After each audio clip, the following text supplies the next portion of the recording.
Hello and welcome back to my channel. Now, I believe what we eat plays a very big role in how we look, how we feel, and how we perform, which was actually the motivation behind starting this channel, to create a space where we could talk about how to build bodies we feel good in through our food choices.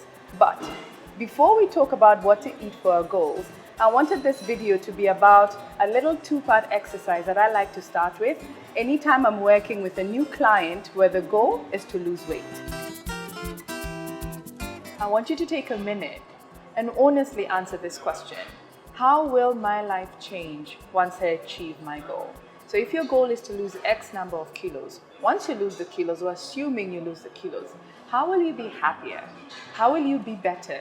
How will you be more fulfilled as a person once you achieve your goal? And why this is important is because the more clear and concrete your goal is, the more it becomes something real to work towards, almost tangible. And the more meaningful, the more resonant, the more personal your motivator is, then the more likely you are to follow through when the going gets tough. And trust me, the going sometimes gets tough. Like when you're trying to lose weight and you know you need to go from eating fries 4 times a week to once a week, those Warus will call you by name. And if you're a Kikuyu, they'll use your 3 names. So trust me, you need to be clear on what your motivator is. So take a minute, think about that, and then we can go on to the next one. To be honest, when you're carrying a little bit of extra weight or a lot of extra weight, it's sometimes easy to get caught up feeling some type of way about your body, and you might find yourself struggling with feelings of low self-esteem or even depression. So this part is about 4 things that you can do to make sure you don't lose your sparkle, even as you work on being a better, healthier, leaner version of yourself. Nurture self-love. Now, self-love is simply an appreciation or cultivating an appreciation for self. And how you look on the outside is but a fraction of what makes you you. So it's important to put yourself in spaces that celebrate you for other aspects of you other than how you look on the outside, because you're more than a number on the scale and you're more than a dress size on the rack. So surround yourself, for example, surround yourself with friends and family that celebrate you for your kindness, your humor, your loyalty, how extra you are, how loving you are. And in the same breath, avoid people who constantly make you feel like your worth is directly correlated to how you look on the outside, or your worth is about how much you weigh, or your worth is about, you know what I'm trying to say. Anyway, self-love is so important, and the reason this resonates with me so much is because I remember a few years ago when I was struggling to lose a ton of weight that I had put on. I myself struggled with self-love. I let other people tell me how beautiful I felt, or I let other people dictate how beautiful I felt, either through their words or their actions, until I realized that being beautiful was my choice, and that it started with being the best version of myself that I could be on the inside. So take back your power. Another simple thing that you can do, by the way, is make a list.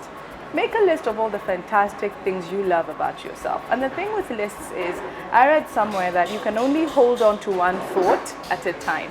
So if you hold on to something positive about yourself in that moment, then you cannot think about anything negative. So focus on aspects about yourself that you celebrate other than your physique, even as you work towards being a healthier version of yourself.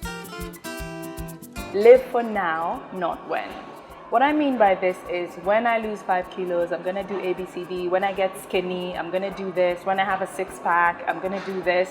You know, enough with the when. Stop bargaining with yourself and live for now. Live in the moment. You know, dress for the body you have now. Put on some makeup, look sexy, go for the party that you wanted to go to. And the thing is, if we keep, or when you keep postponing your life for when you get to a certain place, then you're limiting your life, you're limiting your happiness, you're limiting your experiences. I can relate, because at my heaviest, I weighed a ton. I weighed 98 kilos. And back then, I couldn't be bothered to go shopping or even try and look good, because I just didn't see the point. But when I look at it now, I realize the same thing I'm telling you. When you do that, you really limit your experiences, and you shouldn't. Live for now, because I promise you, it is okay to live for now. Now, hear me out. Exercise is a fantastic way to ward off feelings of anxiety or even depression. So on days when you're feeling meh, or like you just can't follow through, or that you can't do this, or the going is too tough, go for a walk, go for a swim, take a yoga class, go for a Zumba class. Just get your body moving, but take up exercise that makes you feel good about yourself, not exercise that promises results, because that's the only way you're going to be consistent. And I promise you, once those little things called endorphins kick in, you're going to be happy. You took a walk, or you took a jog, or you went for a swim, because it's going to leave you feeling good about yourself. Now this takes us back to part 1 of the exercise, where we talked about questioning your intentions. And the reason this is important is because if you ask yourself why, and the answer is anything other than I'm doing this because I want to be the best person I can be for myself, then maybe you need to address that first before trying to fix yourself on the outside. And I say fix because being thinner or losing 5 or 10 kilos wouldn't necessarily make you happier if you're in an abusive relationship. Or losing 10, 15 kilos is not going to make your friends or family treat you with more respect. Actually, that shouldn't be the reason they treat you with more respect. So if your why is different, I would encourage you to deal with that first before thinking that by changing yourself on the outside, you will then become worthy of certain validation or emotions and feelings. Because I promise you, you are worthy and you are deserving just as you are. And that's it. Now, if you can genuinely answer the why question and then practice these 4 things, I feel like your journey to self-improvement will be that much more enjoyable and you're that much more likely to follow through. So, if you like this video, or if you like the content or can relate to anything that I talked about today, please leave your comments down below. Also, give this video a thumbs up, subscribe, and I'll see you at the next video.